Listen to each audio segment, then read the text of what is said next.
ఆరోగ్యం బాగుండలేదు నాకు. అంటే ఇంకా ఈ గుడికి రాకనే నేను ఈ గుడికి వచ్చేవాళ్ళని ఆడు ఊర్లో అడిగింటే నాకు ఇట్లా ఉంది ఏంది అంటే అప్పుడు వాళ్ళు నీకు ఫోన్ చేసి అడిగినారు. అది ఆకు సమ్మర్ తిక్కుంటే బాగా అవుతుంది అని కాళ్ళు చేతులు మంట ఉండే నాకు. అదే అవసరపడినాను. ఊరికే తిక్కుంటే బాగా అయినాక గుడికి వచ్చిండే కాళ్ళు చేతులు మంట. రాత్రి 11 గంటలకు కమలపాకు నూనె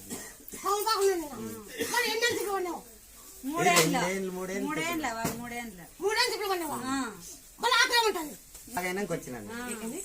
గుడి కూడా మొదటి వచ్చి చూసిందిలే నేను. ఆయన ఈ గుడికి వచ్చాయని ఆడు చెప్తే చేసుకోంటే నాకు అప్పుడు నుండి ఇంకేం లేదు.